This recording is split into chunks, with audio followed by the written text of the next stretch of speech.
जनकवती की गोद में ऐसा खेला लाल, जिनकी अमृत बानी सुनकर दुनिया भई निहाल।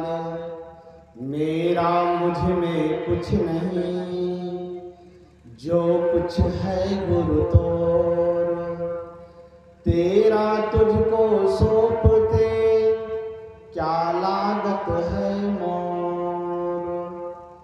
सर्वप्रथम मैं सर्वत्र विराजमान 20वीं सदी के महान संत, जिनका कहना था, जिनका वाक्य था, जाहि स्वर चले ताहि पग आगे दी जाए, एक टक्कर काल्हों से ली जाए।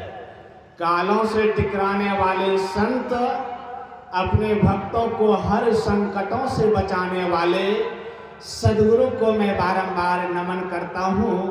उन्हीं के हृदय अवतार संत सम्राट महर्षि शाही स्वामी जी महाराज को मैं बारंबार नतमस्तक करता हूँ। संत मत के महान विभूति आचार्य पूज्य स्वामी दिनेशानंद जी महाराज के श्री चरणों में नमन।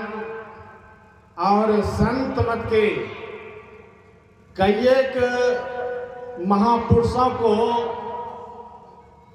ऐसे पदवी देकर शोभित करने वाले महामांडेश्वर पूज्य आशुतोषानंद गिरी जी महाराज के श्री चरणों में नमन। पूज्य साधु चरण विद्वत समाज सत्संग प्रेमी सदात्माओं माताओं एवं धर्मशिला बहनों, सबों के अंतःकरण में बैठे परमात्मा का परम अंश मैं उस जीवात्माओं को बारंबार नमन करता हूँ। अभी नैन संचालक महोदय प्रोफेसर अवधेश बाबू से सुन रहे थे, प्रवक्ताओं ने जो अभी सार गर्भित उपदेशों को हम लोगों के बीच रखने की कृपा किए हैं। हमारा उद्धार, हमारा कल्याण कैसे होगा। अभी वेद भगवान का उपदेश श्रवण कर रहे थे, जिस ग्रंथ के बारे में परमाराध्य संत सद्गुरु महाराज बराबर कहा करते थे, हमें पंचभौतिक शरीर में नहीं रहने के बाद, अर्थात यह पंचभौतिक शरीर किसी का नहीं रहा है, किसी का नहीं रहेगा। भगवंत तक आए, भगवंत को भी जाना पड़ा। इसलिए परमाराध्य संत सद्गुरु महाराज कहते हैं, हमें पंचभौतिक शरीर में नहीं रहने के बाद यह जो मेरी रचित सत्संग योग पुस्तक है, संत मत अनुयायी भक्तों के लिए मार्गदर्शक का काम करेगा। और उस ग्रंथ से वेद भगवान का प्रथम श्लोक को हम लोग सुन रहे थे। वेद भगवान भक्ति का अधिकारी किनको बता रहे हैं, वेद भगवान किधर को निशाना साध रहे हैं, अभी सुन रहे थे। ओम इंजानः प्रथमं मनस्तत्वाय सवितार धियम अग्निज्योति नित्याय पृथिव्या द्वावरथ। हर चौपाई छंद श्रोटा ऋचा श्लोक के बाद आप देखेंगे इसका शब्दार्थ क्या है, इसका भावार्थ क्या है, इसका अर्थ क्या है, इसका टीका क्या है। लेकिन इस श्लोक के बाद लेखक कार क्या लिखते हैं, सारांश। इसका सार रहस्य क्या है, इसका गुण रहस्य क्या है। हे मनुष्यों, डायरेक्ट मनुष्य की ओर निशाना साध रहे हैं। हे मनुष्यों, जगत प्रसवक्ता, जिन्होंने इस जगत को प्रसव किया है, अर्थात जन्म दिया है, उत्पन्न किया है, उस ईश्वर का अगर तत्व ज्ञान हासिल करना चाहते हैं तो हमें क्या करना पड़ेगा। जगत प्रसवक्ता ईश्वर का तत्व ज्ञान जानने के लिए कहा, सबसे पहले बुद्धि योग का सहारा लेने के लिए कहा। और वह बुद्धि योग क्या है। संसार में बहुत बड़े बड़े बुद्धिमान आदमी, विद्वान आदमी को हम देखते हैं, लेकिन भाई भाई के साथ, माता पिता के साथ किस तरह से वार्तालाप करना चाहिए, हमें क्या खाना चाहिए, क्या नहीं खाना चाहिए, यह ज्ञान ही नहीं है। वह कैसा बुद्धि है, वह कैसा विद्वान है जिसको यही पता ही नहीं है कि हमको क्या खाना चाहिए, हम देखते भी हैं, पढ़ते भी हैं, तो फिर भी हम तंबाकू का सेवन करते हैं, अनेक तरह की पदार्थ का सेवन करते हैं। कौन सा बुद्धि योग का सहारा लेने के लिए कह रहे हैं? कहा बुद्धि योग सत्संग, सत्संग बिनु विवेक ना होई। सत्संग के बिना कर्तव्य अकर्तव्य का ज्ञान नहीं होता है। और यह सत्संग जीवन में मिलता किनको है? कहा राम कृपा बिनु सुलभ ना सोई। परमात्मा के कृपा के बिना यह जीवन आसानी से, यह जीवन में आसानी से सत्संग नहीं मिलता है। इसीलिए एक नंबर में सुन रहे थे बुद्धि योग सत्संग के बारे में। सत्संग ही जीवन का सार है, सत्संग ही जीवन का आधार है। इसीलिए हमारे परमाराध्य संत सद्गुरु महाराज कहते हैं, सत्संग मेरी सांस है, ध्यान मेरी धड़कन। जब तक यह तन में सांस चलता रहे, महापुरुषों का कहना है, सत्संग को पकड़ कर रहना चाहिए। सत्संग से लागी रहो रे भाई, तब क्या होगा? तेरे बिगड़ी बात बन जाई। अगर अपना बिगड़ा हुआ भी बनाना चाहते हैं तो सत्संग से लग कर रहना होगा। सत्संग मेरी सांस है, ध्यान मेरी धड़कन। जब तक यह तन में धड़कन चलता रहे, अपना ध्यान सद्गुरु की ओर लगा कर रखना चाहिए। अपना ध्यान जो है सद्गुरु की ओर लगा कर रखना चाहिए। अगर यह जीवन को सफल बनाना चाहते हैं, जीवन को सार्थक बनाना चाहते हैं। अभी मानस योग, मानस जप और मानस ध्यान के बारे में भी सुन रहे थे। हम मानस जप कैसे करेंगे? कहते हैं हरदम रटो, कबहू ना हटो, तो ही छेड़ेगा ना काल। अगर हम उस सद्गुरु का जो दीक्षा के क्रम में हमें बताया गया है अति पावन मंत्र, उस गुरु मंत्र का सुमरन करेंगे, हमेशा उस मंत्र का सुमरन करेंगे, चलते फिरते, उठते बैठते, सोते जगते, अगर उस मंत्र का सुमरन करेंगे, कहते हैं तो ही छेड़ेगा ना काल। वैसे भक्तों के सामने काल का भी दाल नहीं गलेगा, तो ही छेड़ेगा ना काल। गुरु धन है, गुरु धन है, गुरु धन दाता दयाल। वह सद्गुरु आपके जीवन में सब कुछ देंगे, सब कुछ प्रदान करेंगे, लेकिन उस मंत्र का हमें हमेशा सुमरन करना पड़ेगा। इसके बाद मानस ध्यान के बारे में सुन रहे थे। हमें मानस ध्यान किस तरह से करना चाहिए?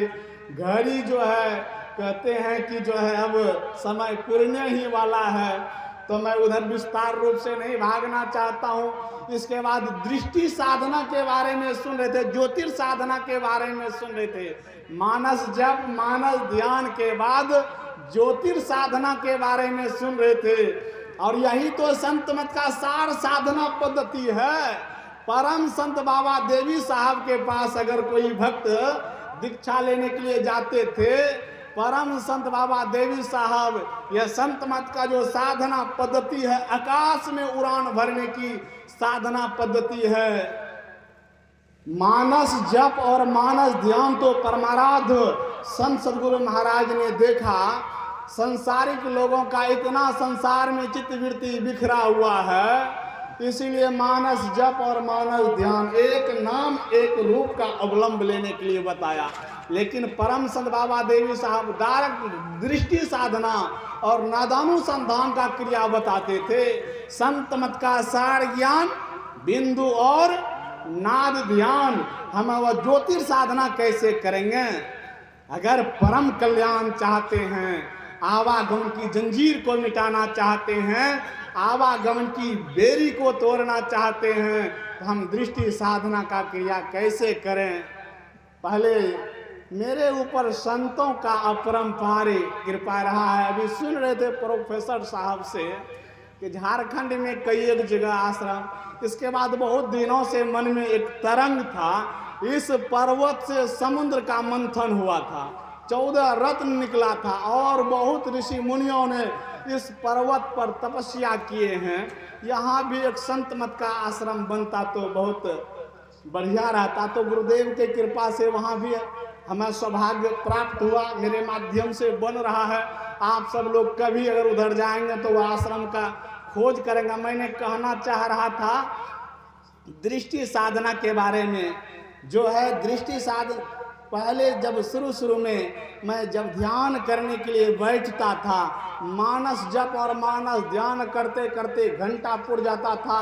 एक आसन से धर गर्दन को सीध साध करके बैठे रहते थे।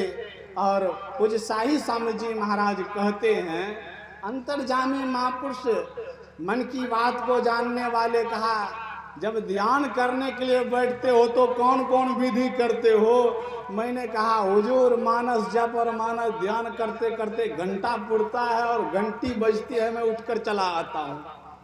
जब मैं मनियारपुर में रहता था तो उस समय बरमासा चलता था। बरमासा में जो साधक रहते थे 12 माह, उसको 5 घंटा ध्यान और 3 पाली सत्संग में भाग लेना पड़ता था। उसी में मेरा जो है भाग था, मैं उसी में रहता था। तो शाही स्वामी जी महाराज कहते हैं अधिक जोर जो है दृष्टि साधना पर डालो।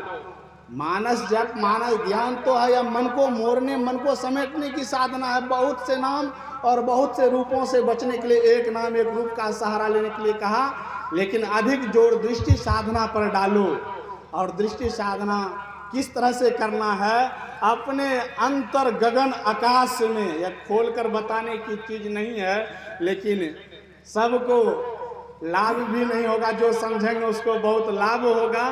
कहा अधिक जोर दृष्टि साधना पर डालो और अपने अंतर गगन आकाश में एक वित्ता की दूरी पर दृष्टि को स्थिर करने का प्रयास करो।